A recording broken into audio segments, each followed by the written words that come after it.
I think using a term like epidemic for diabetes in particular is not too strong. Our men just don't go to the doctor unless they're sick.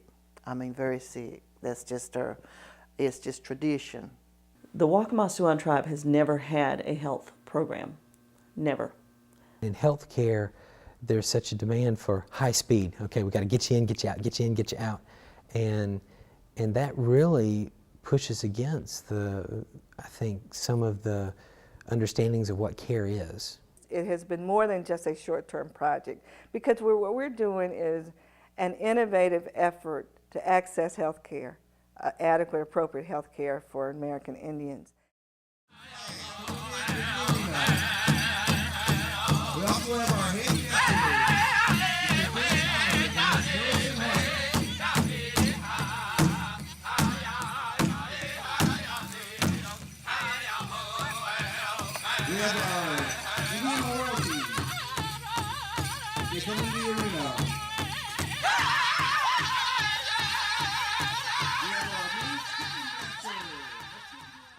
The American Indian Rural Health Outreach Project is an ambitious collaboration between regional nonprofit organizations and 5 of North Carolina's eastern Indian tribes to improve the health status of American Indians in the eastern part of the state. For American Indians in North Carolina, there are very noticeable health disparities in a number of areas. As an example, American Indians are 3 times more likely to die of diabetes than the white population.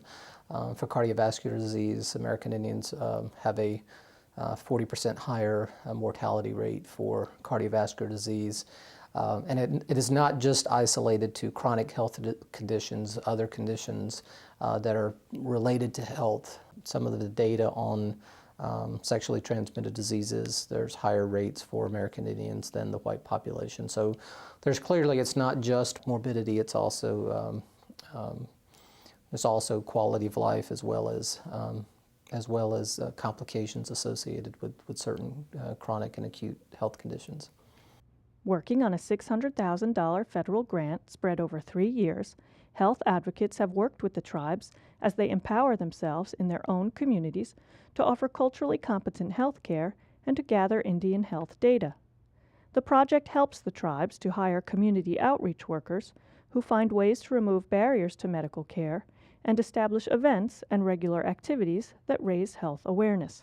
Community health outreach workers cover a wide range of activities, from going house to house and speaking to people about health, to setting up classes and seminars with physicians and local government agencies for the community, to prescription assistance programs, HIV and AIDS counseling, even some financial aspects of things like, as I said, prescription assistance for those who can't afford it, and also financial counseling for those who are not eligible for any other programs, but perhaps can make better use of their money in order to afford their health care. So it covers a tremendous range of things, and from birth to the grave. Our programs have been able to educate them on how to care for themselves better. It's helped them to realize they need to go get checkups. Before, they wouldn't go unless they got sick, especially the males, and that's what we're focusing on now, are the males, because we feel like we've brought our females up to par. Now we're targeting the males, and we're also working on, in this new project that that we've applied for, this grant, we want to have a navigator that will go with them to the doctor to interpret the doctor's language for them, because our people have missed so much by not understanding what the doctor was actually saying. And when they go in there, they panic. Or they're so sick they don't realize what he's saying or what they actually need to do after they leave the doctor's office, or they don't realize. I heard one lady saying, I was so glad that I was able to catch what she had said. She said, I didn't realize that there were shoes for people that was a diabetic. I didn't realize that you needed to go get your toes trimmed, that there was a proper way to do it, that it was so dangerous. She said, and I've learned that through this program. It's simple things that we overlook that's new to them, that they were never educated about. A lot of projects you hire someone to go into a community and to do the work that you need. We decided to use the community as the base. And so our outreach workers were already culturally competent in the culture they were sitting in. And so we were one step ahead. We didn't have to hire someone and then send them to 2 weeks of training and then hope that it worked and evaluate it. We were already there in terms of that. And so that made it so that when our outreach workers went into the community, they were comfortable, the people were comfortable with them, they knew them. Through the Health Outreach Project, the Coharie, for example, have made great strides in their senior citizen programming at the Coharie Tribal Center, where they established a walkathon, crafts, and a hot lunch program. Before, they were just sitting around basically doing nothing. Now they're more involved. The more seniors have started coming out to the meal sites. We would have Indian dancing, and that's getting them up and, getting them moving, where of course they were just sitting around. We also have an NCBA senior employment program, and that's where we employ senior citizens to do different activities here at our meal site or at our tribal center. And they come in, even if it's where they're putting milk or fruit or, the plates, helping with the meals and so on. In the senior meal site, that's more than what they were normally doing, is just sitting around doing nothing. So to me, I think that's helping them get moving, and it is a hot meal that is served here every day except for Saturday and Sunday. We also have some that are homebound, and we have someone to actually take the meals out to our homebound members. Alzheimer's is another thing that we're focusing on. We've had some classes on that to try to teach them how to deal with people with Alzheimer's, to teach them to recognize people with Alzheimer's. We have several people that have it that has been misdiagnosed, and they've been able to, we've been able to teach their family how to deal with them. We've had, with our health outreach person and with another lady, we had little skits that they would play. We had one lady that was actually here that had it, and we had just thought, she's just getting old. Her mind's just good today and bad tomorrow, but she was actually sick. And so she wanted to run away one day, and then's when we really noticed the problem that she had. And through this program, we recognized that we were able to help her and get her the help that she needs. And now she has a daily companion that stays with her each day. They come out to the meal site together. They're inseparable. And there's so many things that the program has offered to our people that it's just astounding. The project has integrated faith-based outreach into its network of health education, primarily by partnering with Native American Interfaith Ministries in Robeson County, home of the Lumbee tribe. The ministry's facility, the Healing Lodge, was already an important resource for peer-to-peer health education, recovery services, and for assistance in accessing medical care. One of the reasons why faith-based approaches are important, especially in this community, is that the churches and places of worship are really the backbone of a lot of communities in this area. And so a lot of folks who are in need will go to their church, or they'll talk to somebody who's a member of a church or some place of worship, and they will go looking for help. And so the idea is that if you train persons in those churches and in the local communities to be equipped, then when they meet persons who have an issue or a challenge or something they're worried with, that they'll go and they'll seek help. And so in this community, I think there are 128 American Indian churches that are a part of the Healing Lodge and who are there to reach out to persons in the community. So that would be one of the reasons why the faith component would be so important. Another thing that happens is that monies for health care are decreasing and for mental health care are decreasing, and so by equipping persons in the local church and places of worship to respond to needs in the community, then there's more resources available. And we know in poverty counties and in places where there are limited resources that we have to be creative in how we respond. Healthcare doesn't just deal with the body. It deals with the mind, it deals with the spirit, it deals with the education. It deals with the economy. And a lot of people don't see that, and they think, well, if I just get them the health care they need, if I show, okay, for instance, we have the Bolton Health and Wellness Center here, which is run by Marie Campbell, who is an FNP, who is a member of this tribe. I can refer people all day long to her for their diabetes and high blood pressure needs. But if they have no insurance, no transportation, or have overwhelming emotional or mental needs that supersede the high blood pressure or diabetes needs, then that's not going to do them any good. You know, and people say, well, just provide transportation and it'll be okay. I can call Columbus County Transport. I could take them there myself. But if they don't have the money to pay for their services, they think they can't go. So in their mind, they'll say, well, I'm not going to run up bills. I'm not going to go.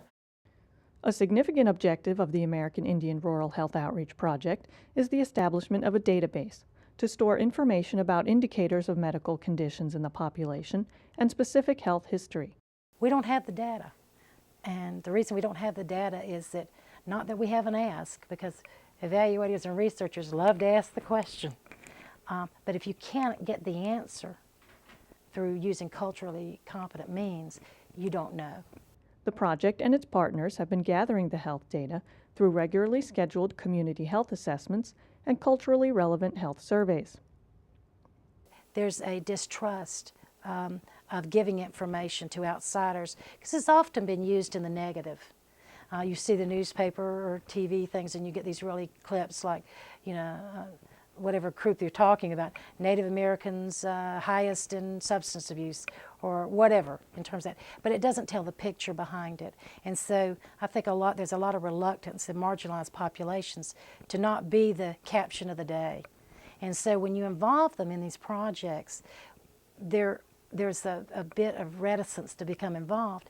But I think one of the things by having the lay outreach workers there to explain what we're doing and to being one of them, that it made it easier. And they can also speak the language of whatever you're talking, the culture, the community that they're speaking in. The primary goal of this grant is to collect health data, and we do that through a survey, which is administered preferably one-on-one. Personally, I've found that works better. You get better answers. People can ask questions if they don't understand the questions. It makes a difference. We have the other health outreach workers have administered and myself have administered the surveys at powwows and health fairs and things like that, and that works pretty well, but it's kind of overwhelming because you get so many people who maybe don't understand something, and it takes a little bit longer that way, and people don't like that. They like to be able to do things fairly quickly. But that information that we collect will be used to find out the specific health needs of the tribe. The survey instrument was adapted from an existing survey for behavioral risk factors in North Carolina populations. Professor Ronnie Bell of the Wake Forest University School of Medicine helped. We try to use, when we collect data in American Indian populations, we try to pre-test those instruments in the population that we're working with.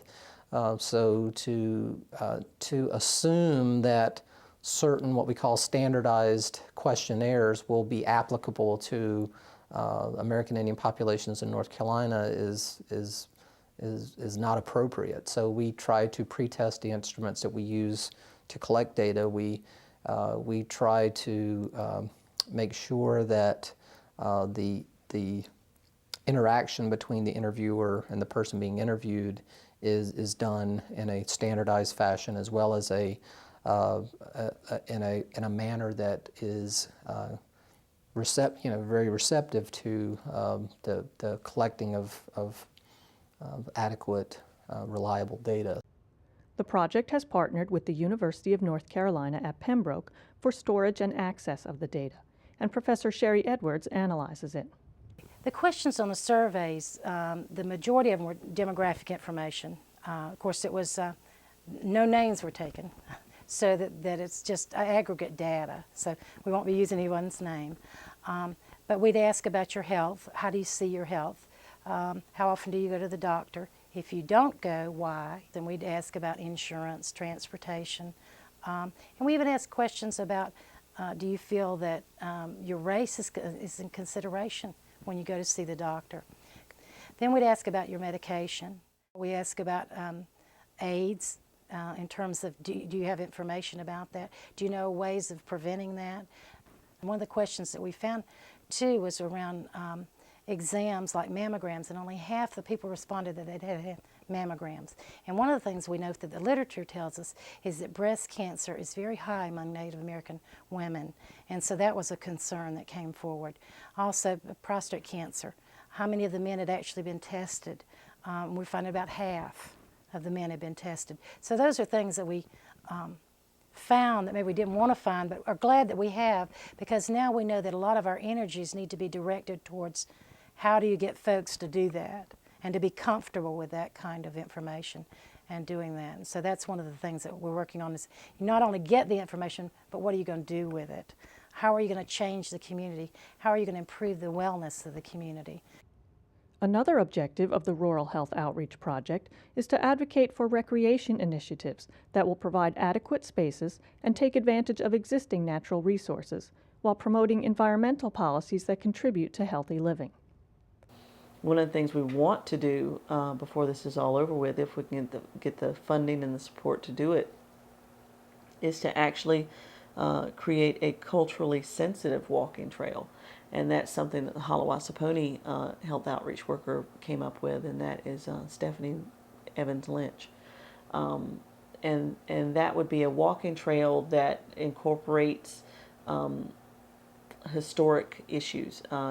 If, for instance, setting up a wigwam, setting up areas that show things that were done historically, having the walking trail going by Three Sisters Garden, making sure that there are seating areas available for the elderly on the side so that they can rest before they go on, making sure the paths are lighted.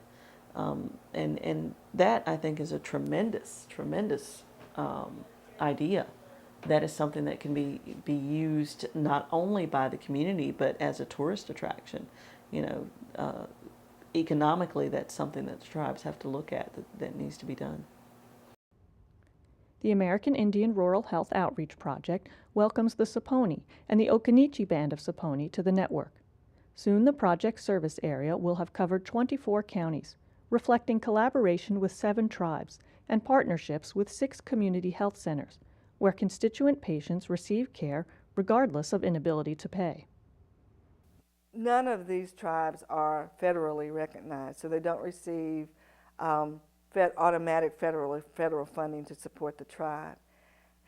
Healthcare is just a real essential part of our being, of our prosperity as people.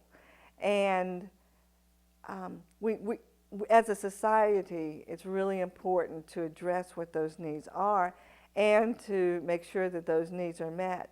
But also, each of the tribes recognizes that the roles and responsibility of the tribal councils, the administration, and the members for making sure the health care, appropriate, adequate health care takes place. And that's been the whole crux of the project in the beginning, that each tribe is different, each tribe has its own needs, each tribe has its own resources. And so in some cases, that's been what's happened. We have a couple of tribes who have taken the concept and they're using the resources that they have and that they have available to really expand the project on their own and really work on building it within their tribe without the partnership. And that to me says that that's been a success for them, and that's been a benefit for them because they realize how important it is and how important it is to the tribal members. I very much would like to see it continue.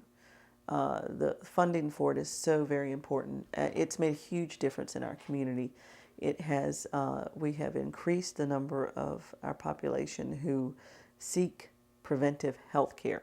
That in itself is phenomenal. It was God sent.